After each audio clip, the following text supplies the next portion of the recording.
नमस्कार, मानस मिश्रा वाली news nation में आप सभी का बहुत बहुत स्वागत करता हूं। इजराइल ईरान युद्ध के बीच कांग्रेस ने पूरे देश में जो है एलपीजी क्राइसिस का बवंडर मचा दिया। लेकिन आज इस एलपीजी क्राइसिस पर कैसे उल्टा फंस गई है आपको दिखाते हैं। आज की ये वीडियो एलपीजी क्राइसिस की वो सच्चाई है जो कांग्रेस ने किस तरह देश को आग में झोंकने का काम किया है। जब विदेशी साजिश होती है, जब अगर भारत संकट में होता है, तो कांग्रेस किस तरह से उस पर राजनीतिक रोटी सेक करके देश के खिलाफ पूरी साजिश और षड्यंत्र रचती है, उसका सबसे बड़ा पर्दाफाश ये वीडियो है। क्योंकि यहां पर जो मैं आपके सामने रिपोर्ट दिखाने जा रहा हूं, वो रिपोर्ट आपके होश उड़ा देगी। क्योंकि 3.5 लाख करोड़ रुपया, आखिरकार ये ऑयल बॉन्ड स्कैम की जो बात कर रहे हैं, 3.5 लाख करोड़ रुपए, आखिरकार क्या है ये वैल्यू, और कैसे एलपीजी क्राइसिस पर जो कांग्रेस खुद घेर रही थी बीजेपी को, वो कांग्रेस आज खुद कटघरे में खड़ी है। राहुल गांधी और सोनिया गांधी ने कैसे लूट कर अपनी संपत्ति, अपनी तिजोरी को भरा। शायद स्विस बैंक में पैसे हों, कहां हों, इसकी जानकारी तो सरकार के पास तो जरूर होगी। लेकिन इन सबके बीच आपको आंकड़े की तरफ लिए चलते हैं। अनुरोध करेंगे वीडियो के कमेंट बॉक्स में अपनी राय प्रतिक्रिया जरूर दीजिएगा और वीडियो को लाइक शेयर जरूर करिएगा। पहले मैं इसको थोड़ा सा बैकग्राउंड बता देता हूं, क्योंकि बैकग्राउंड आपके लिए जानना जरूरी है। आज एलपीजी क्राइसिस की हम जो बात करें, एलपीजी की कमी है, क्या है, इसके बारे में थोड़ा सा आपको आगे बताएंगे कि एलपीजी क्राइसिस एक्चुअल है क्या। लेकिन सबके बीच में, एलपीजी क्राइसिस के बीच में एक सबसे महत्वपूर्ण सवाल जो हमारे और आपके बीच में है, जो मैं आपको बताने जा रहा हूं कि आखिरकार कांग्रेस ने कैसे एक ऑयल बॉन्ड स्कैम किया।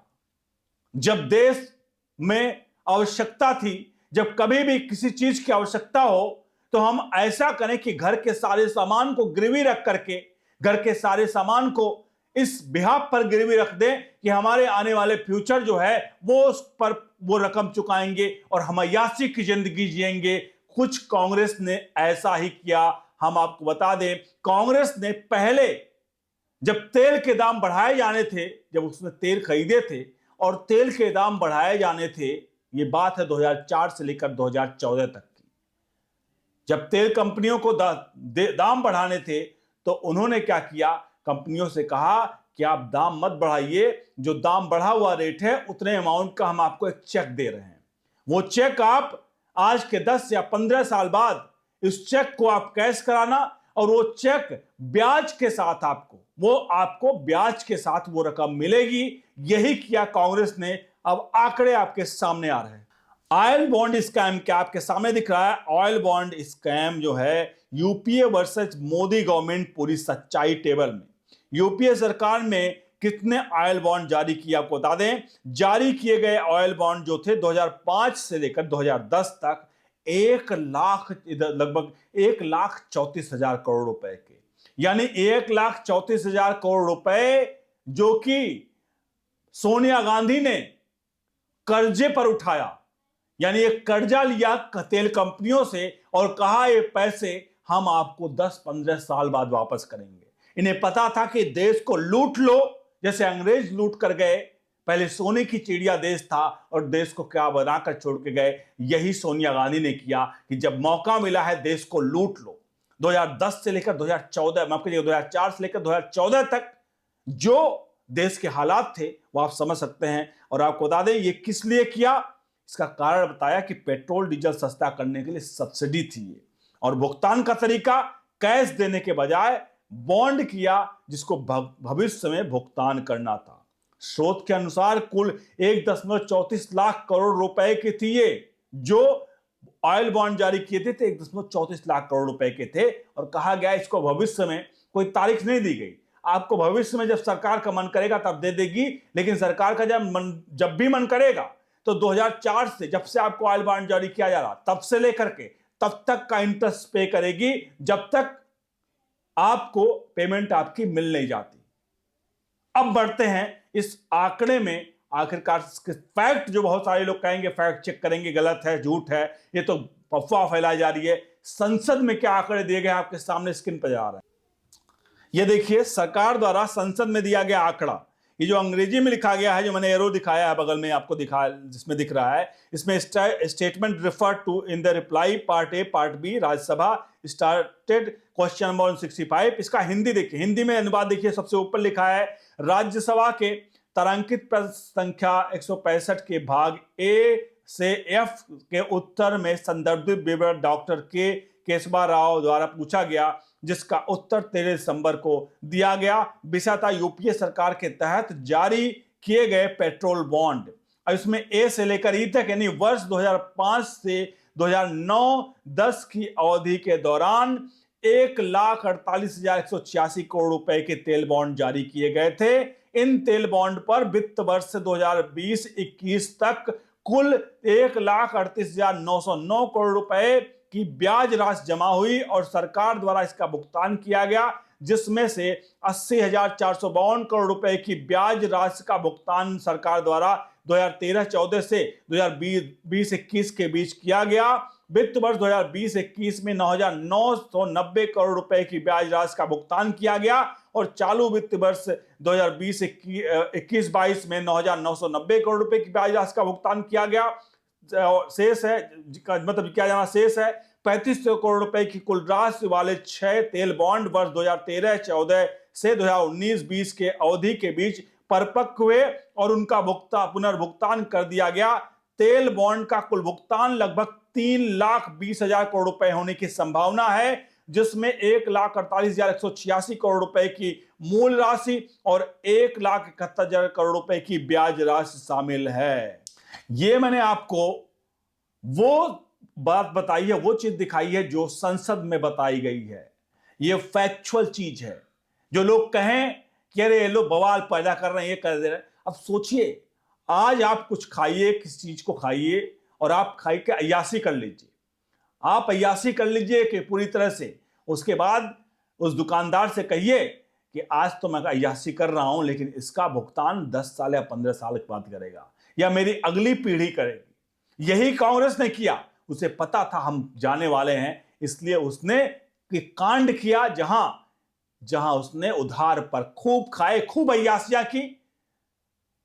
की, विदेश दौरे, भ्रष्टाचार, सब कुछ किया। और बाद में उन्हें पता था कि अब सरकार में तो ज्यादा टाइम रहने वाले नहीं है, क्योंकि लूट मचाओ, अंग्रेजों की तरह काम करो। उसके बाद जब सत्ता से बाहर हुए, तब अब मोदी सरकार को उसको हर्जाना भुगतना पड़ रहा है। अब आप लोगों में से बहुत से मन में सवाल होगा कि आखिरकार तेल बॉन्ड अगर उस समय जारी किए गए थे, तो अब सरकार क्या कर रही है? क्या अब भी सरकार बॉन्ड जारी कर रही है? इसका जवाब आपको दे दूं कि मोदी सरकार ऐसा कुछ नहीं कर रही है। यानी आज जो हो रहा है वो आज के आज खर्च, आज के आज पैसा भुगतान, कोई भी क्रेडिट पे काम नहीं हो रहा है।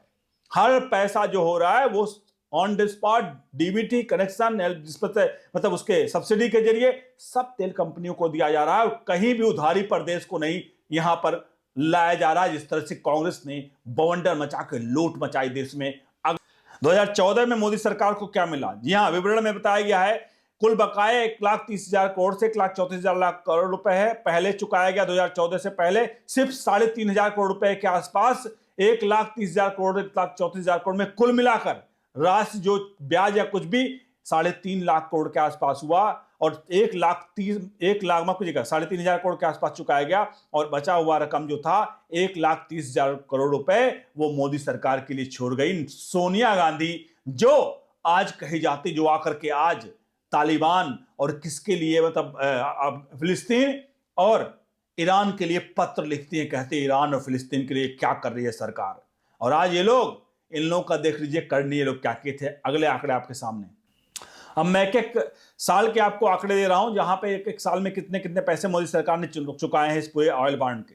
देखिए आपके सामने ये जो ऑयल बॉन्ड का मोदी सरकार द्वारा जो रकम है 2014-15 में 9,900 करोड़ रुपए, ये इंटरेस्ट अमाउंट है, प्रिंसिपल अभी नहीं जा रहा था, सिर्फ इंटरेस्ट अमाउंट पे कर रही थी सरकार। 2015-16 में 10,300 करोड़ रुपए, 2016-17 में 10,600 करोड़ रुपए। ये सारे आपके सामने जो दिख रहे हैं वो इंटरेस्ट के पार्ट हैं, पे भी ब्याज नहीं गया। अगला आंकड़ा 2017-18 में 10,000 करोड़ रुपए, 2018-19 में 9,900 करोड़ रुपए, 2019-20 में 9,700 करोड़ रुपए, 2020-21 में 9,300 करोड़ रुपए। ये सारे जो हैं ब्याज चुकाए गए, अभी प्रिंसिपल अमाउंट 1 रुपया भी नहीं दिया गया, सब ब्याज जा रहा है। इसके अलावा 2021-22 में 8,500 करोड़ रुपए। अब यहां पर प्रिंसिपल अमाउंट यानी 10,000 करोड़ रुपए इसमें चुकाया गया। अब 18,500 करोड़ रुपए हो, मतलब इसमें चुकाया गया महीने का, मतलब इस साल में 2022-21 में देखिए 7,500 करोड़ रुपए, फिर 31,500 करोड़ रुपए का चुकाया गया प्रिंसिपल अमाउंट, जो 38,650 कुल पेमेंट किया इस साल में। इसके अलावा 6,500 करोड़ रुपए 36 जो इंटरेस्ट अमाउंट था 36,500 करोड़ रुपए, ये था आपका प्रिंसिपल अमाउंट। कुल मिलाकर 43,000 करोड़ रुपए 2023-24 में चुकाए गए। ये सरकार के द्वारा, मोदी सरकार के द्वारा, कांग्रेस के द्वारा खाया गया कर्ज, सोनिया के द्वारा खाया गया कर्ज। अब आपके सामने आ रहे हैं अगला आंकड़ा 2024-25 का, जहां 5,000 करोड़ रुपए इंटरेस्ट के चुकाए हैं मोदी सरकार ने, और 52,860 करोड़ रुपए यानी कुल मिलाकर 57,000 रुपए मोदी सरकार ने चुकाए यहां पर 2024-25 में कांग्रेस के द्वारा, सोनिया के द्वारा खाया गया कर्ज। 2025-26 में 2,500 करोड़ रुपए इंटरेस्ट, 3,913 रुपए ये करोड़ रुपए, ये प्रिंसिपल अमाउंट, कुल मिलाकर 6,400 करोड़ रुपए ये जो है वो सरकार के द्वारा रिपेमेंट किया गया। अब देखिए तेल बॉन्ड पर कुल भुगतान लगभग 3,20,000 करोड़ रुपए क्या होने की संभावना है, जिसमें 1,48,186 करोड़ रुपए की मूल राशि और 1,71,000 करोड़ रुपए की इसमें ब्याज राशि शामिल है, जो संसद में बयान दिया गया था, मैंने आपको ये दिखाया। बढ़ते हैं अगले आंकड़े के। अगला आंकड़ा है ऑयल बॉन्ड स्कैम का। मोदी सरकार ने जो चुकाया उसका क्या मतलब है? इसका मतलब ये बहुत आसान भाषा में समझाते हैं आपको। 2014 से 2020 तक सिर्फ ब्याज का बोझ, यानी ऊपर की लंबी लाइनें 2014 से 2020 तक, उसके अलावा 2021 से 2025 तक असली कर चुकाना शुरू हुआ। प्रिंसिपल तेजी से बढ़ता है और 2025-26 में लगभग पूरा कर्ज को खत्म कर दिया गया है। अब आपको समझ में आ गया होगा मोदी सरकार ने क्या किया है। और आज ये चिल्ला रहे हैं, सड़कों पर उतर रहे हैं और कह रहे हैं मोदी सरकार ने एलपीजी पर कुछ नहीं किया, गैस पर कुछ नहीं किया। देखो ईरान में हो रहा है, हाहाकार मच गया भारत में। कौन सा हाहाकार मच गया? अरे सोनिया गांधी, राहुल गांधी, कांग्रेसी जितने भी हो, जरा शर्म करो। ये मेरे शब्द नहीं, शर्म करो। लोग कह रहे हैं सोशल मीडिया पर, मुझको आपको सामने रख रहा हूं। आप शर्म करिए। आपका वक्त था ना, युद्ध था, बाकायदा जो अटल बिहारी की सरकार जो थी वो पूरा हरियाली छोड़कर गई थी आपके लिए, और आप आए। आपको जब पैसा तुरंत उस वक्त देना था, चुनाव मतलब जो तेल कंपनियों को, उधारी पर खाते गए। और जब आपकी सत्ता नहीं है, वो सरकार उस उधारी को भर रही है। और क्या आपको किसको पता था? ये जो कांग्रेस चिल्ला रही सड़कों पर कि आज एलपीजी, आज ये गैस कनेक्शन, मतलब गैस कनेक्शन घरों में नहीं मिला, लोगों के चूल्हे नहीं जल रहे हैं। अरे आपको शर्म तो नहीं आती कि आखिरकार ये किसी को कैसे पता होगा कि ईरान इजराइल का युद्ध होने वाला है और हम गैस को, एलपीजी को स्टोर करके रख लें? आपके वक्त ना युद्ध था ना कुछ था, उसके बावजूद भी आपने क्या किया? उधारी पर खाते रहे कि हमारे आने वाली पुश्तें, मतलब जो पुश्त है वो चुकाएंगी, आने वाली सरकारें चुकाएंगी। और आपने महज 3,500 करोड़ रुपए चुकाए 2004 से लेकर 2014 तक। और आप आज कह रहे हो कि यहां पर गैस, एलपीजी का पंगा चल रहा है। अरे आपको तो सोचना, मतलब आपको वोट देने वाले किस तरह के लोग हैं जो आपको वोट दे रहे हैं। आपको तो राजनीति में आपका अस्तित्व खत्म हो जाना चाहिए, जिस तरह के आपने कारनामे कर रखे हैं। ये काम बोलते कारनामे आपके बोल रहे हैं। और आप आज कह रहे हो कि मोदी सरकार एलपीजी पर विफल हो गई है। आपके समय में सिलेंडर के रेट 6 सिलेंडर सब्सिडी पर देते थे, 6 सिलेंडर। उसके बाद साल में कितने सिलेंडर एक परिवार को लगते हैं? हर 30 दिन में एक परिवार को एक सिलेंडर मिलता है। आपको लगता है कि 30 दिन चलता है? अप्रॉक्सीमेट 20 दिन। उसके बाद क्या लेता था सिलेंडर का? क्या रेट था? 900 से 1,000 रुपए, जो विदाउट सब्सिडी वाला सिलेंडर था। और आप कहते हो कि आपने बहुत अच्छा काम किया। कम से कम आप अपने आप को आईने में देखिए, अपने इतिहास को आईने में देखिए, उसके बाद आप आगे सरकारों पर जो चुनौतियां खड़ी कर रहे हो आप विपक्ष में बैठ करके, वो कतई नहीं खड़ी करते। आप विपक्ष में हो लेकिन विपक्ष के लायक नहीं हो। हिंदुस्तान से आप सभी लोगों से अनुरोध है, आप सरकार चुनते हैं लेकिन कम से कम विपक्ष को भी चुनने का आपका अधिकार है। इसलिए ऐसा विपक्ष होना चाहिए जो या तो उस लायक हो। मेरा मतलब यह है कि अगर आप कांग्रेस को वोट दे रहे हैं तो मुझे लगता है देश को असली विपक्ष नहीं मिल रहा है, क्योंकि इसका टॉप जो मैनेजमेंट है वो परिवार पे चलता है, जिसने परिवार के नाम पर देश पर कर्ज छोड़कर गए। और आज आपके सामने देखिए, मोदी सरकार ने 2014 से 2026 तक उन कर्ज को खत्म किया है, भरा है, और 2004 से लेकर 2014 तक अय्यासी की जिंदगी जीते रहे। वो लूट कर देश को क्या कहां ले गए पैसा, इसका जानकारी भी देश को होनी चाहिए। आप सभी से अनुरोध है, इस पूरे वीडियो को हर एक फोन तक पहुंचाएगा, वीडियो को लाइक शेयर जरूर करिएगा। बने रहिए न्यूज़ नेशन के साथ। बहुत बहुत